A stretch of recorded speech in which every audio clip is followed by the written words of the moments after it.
13వ అధ్యాయమునందు 8వ శ్లోకం నుంచి 12వ శ్లోకం వరకు.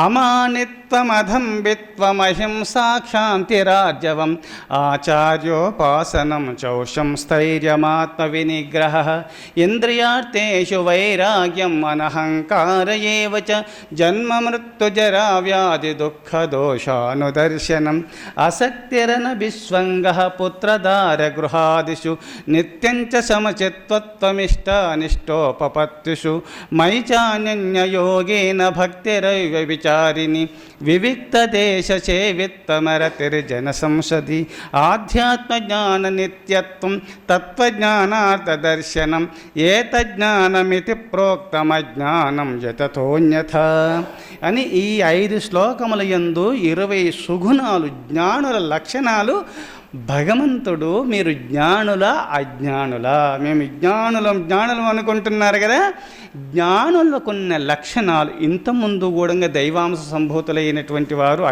అసురాంశ సంభూతులైనటువంటి వారు ఎలానో చెప్పుకున్నాము, భక్తుల లక్షణాలు చెప్పుకున్నాం. ఇప్పుడు జ్ఞానులైన వాళ్ళు ఎలా ఉంటారు? జ్ఞానులైనటువంటి వారికి ఇట్టి సుగుణాలు కలిగి ఉంటారు. 20 సుగుణాలు కలిగి ఉన్నటువంటి వారు జ్ఞానులు. అమానిత్వమధంబిత్వమహింసాక్షాంతిరార్జవం ఆచార్యోపాసనం చౌషం స్థైర్యమాత్మవినిగ్రహ. అందుకోసం ఈ ప్రథమ శ్లోకంలోనే 9 సుగుణాలు వర్ణించినాడు భగవంతుడు. అమానిత్వ దేహాభిమానాన్ని వదులుకోవాలా జ్ఞాని, దేహ దృష్టిని వదిలేసి ఆత్మదృష్టిని అలవడుచుకోవాలి.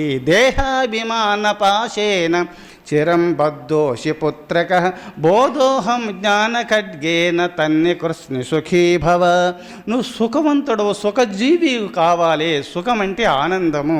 అటు ఆనందో బ్రహ్మ, నువ్వు ఆనంద స్వరూపుడవై భాషించాలంటే నువ్వు ఎప్పుడు ఆనంద సాగరంలో మునిగి, ఆ ఆనంద సాగరంలో తన్మయత స్థితిలో నువ్వు మునిగి ఉండాలంటే, ఆ బ్రహ్మానంద సాగరంలో ఎప్పుడు వాడలాడాలంటే దేహాభిమానాన్ని వదులుకో.